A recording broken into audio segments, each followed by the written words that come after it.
I'm Margo, and welcome to the FOMO MOFO Pop Drops podcast, where we dive into all things pop culture, games, fandoms, creative businesses, and all of the weird and wonderful things that make life a little bit more interesting. Today, I have a very special guest, someone who has had a front row seat to my entire life, and somehow she has still developed excellent taste despite that. I'm talking today with my daughter, Haillie. Hi. So, we're here today to talk about something that Haillie knows deeply and lives very genuinely: goth culture and horror fandom, what it actually is, why it matters, and what it's like to exist in a subculture that the mainstream has always had very complicated feelings about. First, we do things a certain way around here, Haillie. So it is time for the FOMO MOFO pop culture check-in. So let me ask you a very important question. What's your favorite scary movie? Scream 1. Hey, that one was a movie. nice, easy one too. So now, in your own words, I'd love you to introduce yourself, who you are, what does goth culture represent to you personally? Hi, I'm Hailey, and I think goth culture, I really like the music, and I agree with all the politics behind it, and I really like the fashion style. Wow, okay, so that's something that I wasn't aware of, the politics behind it. So a little bit later, we're going to talk a bit more about that. So, what was the first piece of horror or goth media that really got you into this movement? Well, goth media, I'd say on Instagram and like TikTok, and then horror movies, it would be like Nightmare Before Christmas, like those movies that you would have shown me. Yeah, because we watched a lot of those when you were growing up, didn't we? Like Yeah. Coraline Yeah, and Coraline. yes. Okay, so number 3, all-time favorite horror show. Quick answer, go. I think my favorite is Scream 1. A traditionalist, an originalist. So Scream has given us one of horror's most unhinged performances in the incredible Matthew Lillard as Stu Marcher. What is it about that character in particular and that performance that really hits for you? I think he plays as a really good character, and a lot of people don't think he's the killer at the start because he's just so unserious. And I think that makes a good development later on. That character development through the movie. Yeah, I agree. I really enjoyed the Scream franchise as well. Okay, and this is the final one in the getting to know you piece. So, underrated horror or goth gem that you think more people should experience, and Scream sequels do not count. Honestly, I haven't seen all the Scream sequels. Oh, wow. Okay. There's a lot of goth music that's really good. And then movies, my other top horror movies would probably be Halloween's a good one. Okay. And Long Legs, I watched that recently, and that was really good. I watched a awesome movie recently, and it was made with an $85,000 budget. It is on Tubi, I think it is, and it was called Ghost PhD. Check it out. The graphics aren't amazing, but it is a really fun watch, and I think you'll really like it. That's the end of our Get to Know You piece. So now we're going to dive into a little bit more about goth culture. So people who genuinely don't know, including myself, like I see the way you dress and I know you as a person and what a beautiful, gentle soul you are. Can you kind of give us an overview on what is goth culture and how is it different from just liking a dark aesthetic or wearing black? Goth culture, it started around the late 1970s and 1980s, and it's came from the post-punk era, and it's a very music-based subculture that's grown off that post-punk, and it has a lot of politics in a bunch of the songs behind it. Okay. So I grew up very much in the punk era, so I kind of get what you're saying. It's grown from those kind of punk roots. There's a young girl at the moment, Sophia. I can't quite think of her surname, but she does a lot of political music around female positivity, and she's really cool. I don't know if you've seen any of her I don't stuff. think so. No, okay. Where did your love for this come from? And was there a particular thing or a particular time when it really went from just like an interest in the films and music to diving more into the lifestyle around it? Well, I think the characters in TV shows I used to watch, Monster High and stuff, all the darker dressing characters really stood out to me. And in Scooby-Doo, there's the Hex Girls band. Yeah. And on social media, I've seen a lot of goth rock and stuff, which I really like. And the outfits, and I really like the dark outfits. So I did some research into it. And Mm-hmm. I agree with the politics, which is like the leftist in America, like, accepting everyone and all that. That's a big thing, isn't it? People see you, and for anyone watching this today, I should explain. Haillie is one of the sweetest, kindest, most thoughtful young people you'll ever meet. She is part of the Kokoda Youth Foundation. She did a 96-kilometre hike in how many hours, Haillie? 35. And that was at her own choice. She's done volunteer with surfing with the disabled and a whole heap of other activities. So the appearance that she has here is very different to, I think, what a lot of people would associate with the personality. So there is that separation. And I think a lot of people misunderstand people in the goth culture because they have this assumption that maybe goth people are rougher or particularly violent or into dangerous activities, right? Yeah, I know in the 80s and 90s there were a bunch of violence, mass violence, and they'd blame them on these vampire cults, which were just Mm-hmm. people in gothic clothing and who were goth. Mm-hmm. And that's a separate subtype again, though, isn't it? Not the general goth that you associate with. We've got a few hard questions that I want to dive into, and we've kind of just touched on that. The assumptions that people make when they find out that you're into goth culture or horror, what would you say is the most frustrating for you? The horror part, a lot of people like horror, so that's fine, but you get a lot of weird looks, especially older people. Mm-hmm. Mm-hmm. And then I know some of my cousins are like, "Why are you wearing black? So sad." And ask me why I have skulls and crosses and stuff on my younger cousins. Yeah. And it's quite a minority, so you don't Mm-hmm. see a lot of it around. And I know a lot of teenage boys will bark at people that dress more alternative things like punk, emo, goth, scene, and it's quite fetish. It's quite fetish. I can't. Fetishized? It's a sexual thing, right? Like they can't separate that it's actually just a form of self-expression and they Yeah, can't separate it from that sexual aspect. on one side of goth media, it's the e-girls, and they think Mhm. that's goth, and then Mhm. when they see an actual goth person, I guess we can just completely ignore those kind of guys because we look at the toxic masculinity and how that's really come to the forefront of society at the moment.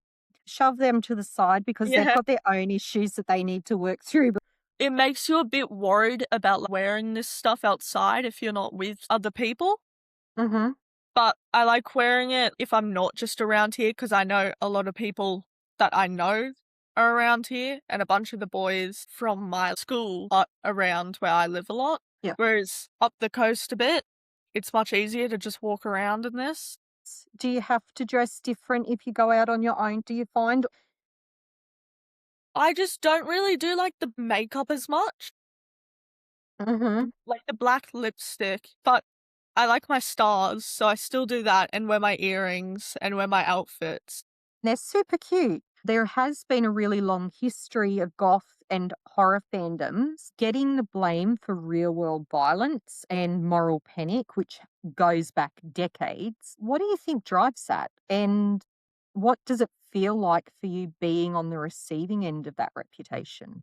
I think it's changed a lot now. People can be a bit more accepting, even though in some areas they're not. Back in the 1980s and 1990s, they thought the music itself was evil and that goths and other alternative people were like vampires and they'd make vampire cults and witch things, witch groups, and people were really scared of that and it drove it into a mass panic.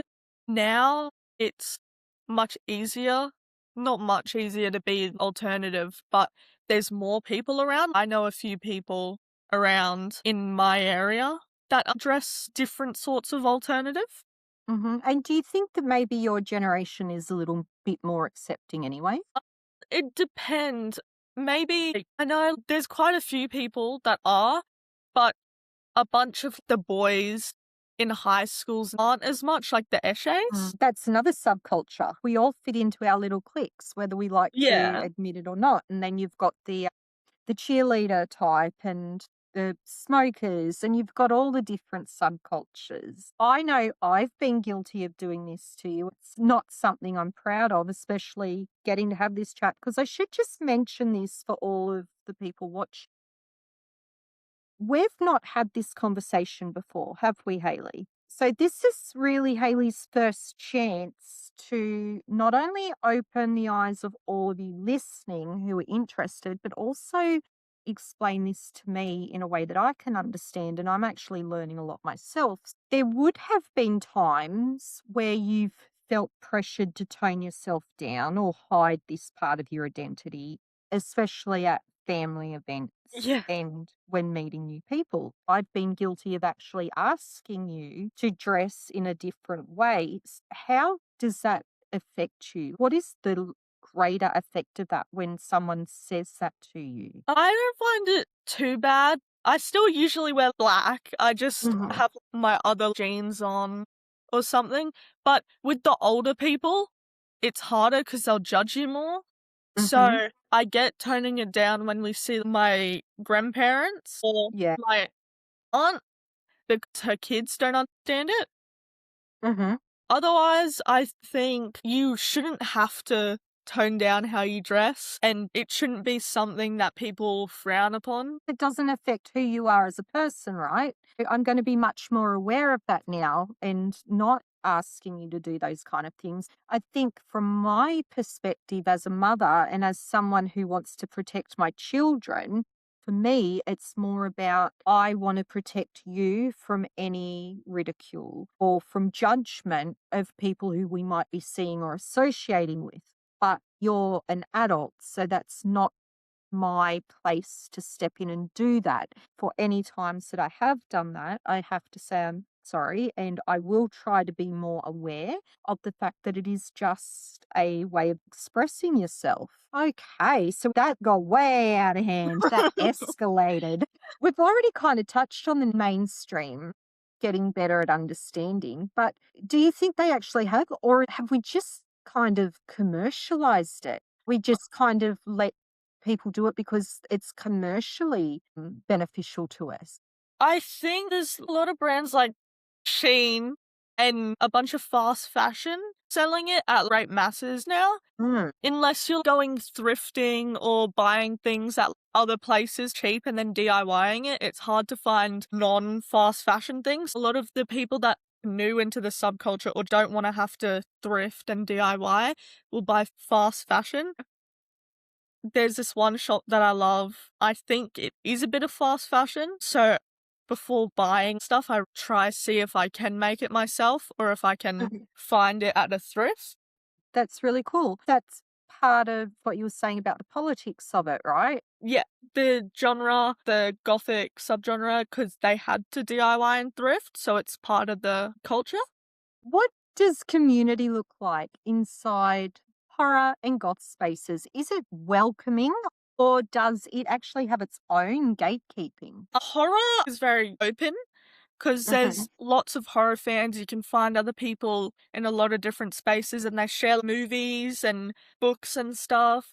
But with the online goth community, there's some really open people trying to help new people in the community, the baby bats, which is what they're called. How I'd cute. say myself, I'm still a baby bat. But they help them find music and learn about the politics. There's another part where they'll seem accepting, and then when people ask where they thrift, where they find their boots or their accessories and jewelry, they won't say anything. And if they have anything that they've thrifted from thrifts, but it's fast fashion, they'll get mad, where I think thrifting fast fashion is fine because you're still giving it a second life. Mm-hmm. Yeah, So it doesn't go in landfill? yeah, awesome. Both horror and goth, they really do cover a huge range. I think I've even seen clown goth, which I thought was a total vibe. It extends across this huge spectrum, right? So from cozy autumn and Halloween vibes right through to stuff that's pretty seriously disturbing. How do you navigate that spectrum, and where would you say you personally sit? I feel like there's some horror movies and stuff you need to stay clear of because they're not really horror, but they're thrown into that genre, such as Mhm. Terrifier. I have seen a bit of the first movie. It's just gore. I think they should have a separate category because a lot of people I know, that's the first horror movie they've watched. And they're like, "Oh, I don't want to watch another." And I've had to explain that's mainly gore, and a lot of horror movies are much less and it's much easier to watch. And this might be something that you've actually got from me growing Yeah. up. I used to refer to that as gore porn. It's just gore for gore's sake. It doesn't have a storyline. It doesn't have an intro and then a build with that crescendo and then a nice, satisfying ending. And I'm not saying all movies should have a satisfying ending. You want some end on a cliffhanger or have those surprise twists. But when it is just gore and that's the driving focus, I don't like that. My favorite are probably found footage, Hell House LLC, that franchise. That's probably up there as one of my favorite. Those kind of supernatural things. Whereas you're a bit more of a slasher fan, aren't you? Well, yeah, that's what my major work is on. Yeah. So what's that about? Tell me a little bit more about this major work. Well, for society and culture, my Hmm. personal interest project, I wanted to do horror and I wasn't sure which aspect, but my teacher was like, you need to narrow it down. So I decided to pick slashers because I really like Scream. Yeah. And you get to see Matthew Lillard in his 90s days when he was just peak. God tier. Let's be real. Yeah. It's on how slashers can affect the cultural aspects of society Hmm. and throughout time how they've changed to fit societal fears, which is really interesting. I think it is too.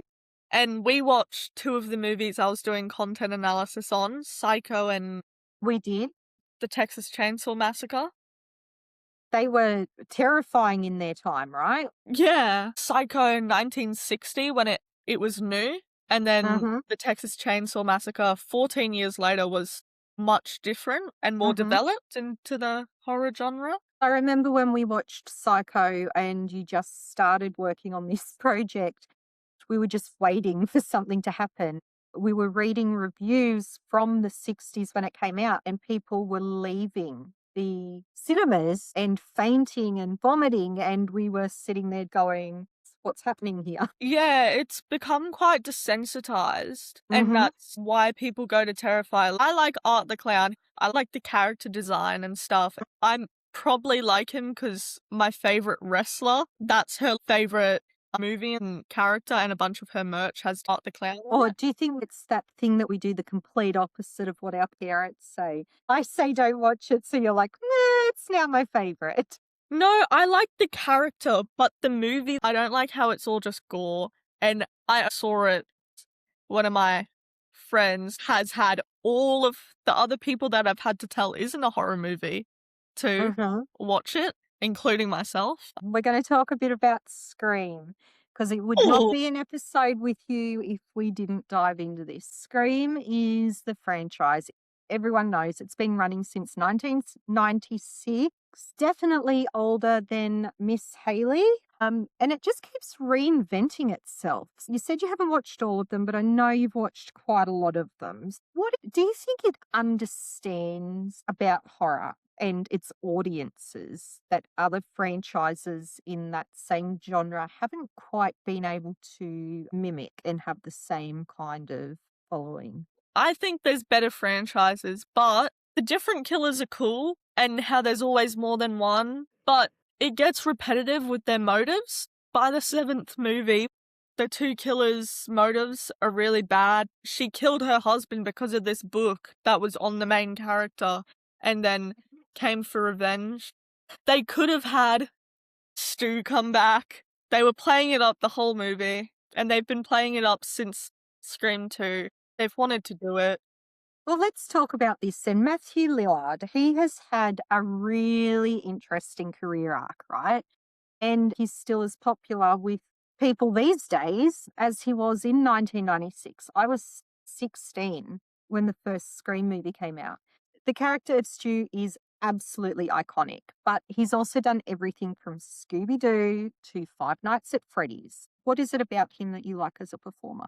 I really like Stu's character, and how he became Stu's quite funny. He was on set for his girlfriend at the time and Okay. then got asked to audition, and then Cool. he auditioned for Billy, and then they were like, no, but there is a crazy best friend, and he plays the crazy roles really well. Plays crazy so incredibly well. As well as Shaggy. Shaggy in the movies, he does that really good. He has the good impression of Shaggy. And Five Nights at Freddy's, I love Five Nights at Freddy's. I've been playing that and collecting games for quite a long time. I got my brother into it. Yes, he did. And him playing William Afton was cool because I love Scream. Matthew Lillard's awesome. And he ended up playing in my favorite franchise that got me into horror. We may or may not have went to see the FNAF movie as a family, all in character, fully costumed. I have to ask, what was it like growing up with me as your mum while you've been developing this side of yourself? And I want you to be honest because I can take it. I was back and forth from yours and Dad's Mm-hmm. a bit. I know Dad would let us play all these games that you guys didn't like, and then me and the other girls would sit down around one computer playing it, even though you guys hated it.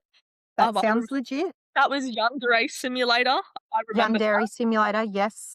I remember played that so often. Granny hated it too, but Dad was like, I don't care. And then a lot of the time at yours, I was usually in my room watching stuff or on my phone. And then we started to watch movies together as you got Yeah. older.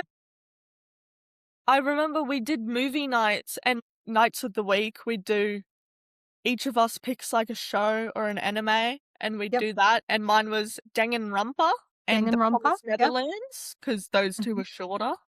Yep. And then we started watching The X-Files, We which did. I love true crime and supernatural stuff. Yeah.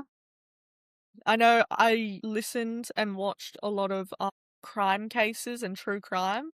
Yeah. Yep. Do you watch the Makeup and Murder series with Bailey Sarin or Rotten Mango? I watch a lot of Rotten Mango. She's awesome. She's the first true crime podcast I started listening to and watching when I was doing homework or something. I think Call Me Chris has a few really good ones on different serial killers. Okay. I think I've watched all of them. Is there something in this world that you have already tried to get me into that I completely failed to appreciate? Whether that be music, a movie, a series. We tried to get you into FNAF a bit ago, and you actually locked in and watched 50 hours of Five Nights at Freddy's lore. Did. Which was pretty good. I've tried to get other people into FNAF and they haven't. I dived deep into that. Yeah. For that first movie, you were on top of it. I was. All the lore. Yeah. If someone's curious about goth culture or horror fandom, where would they start? If you're curious in goth culture, a good place to start, Spotify. You can find a lot of goth playlists. I'd recommend listening to the music and understanding the politics, accepting everyone. You do what you want if we're doing what we want. Yeah, The core principle of just be a good person. Yeah, and Mhm. there are some conservative goths, and Christian goths are fine. But if you're not accepting everyone, then Christian and goth, it sounds so opposite. Like, it doesn't sound like two things that would go together. it's depends on your view, your stance, and your viewpoint. You can be both, but you need to still be able to accept everyone. Mhm. Furries, even if in like other things it's like man and woman, you need to be able to accept everyone, woman and woman, and man. Well, that is it from us today. Thank you so much, Haillie, for being here and for being genuinely the most interesting person that I know, and for suffering through my questions with absolute grace. If you want to continue the conversation, find us wherever you listen to your podcast. And as always, if you are experiencing FOMO, then you are in exactly the right place.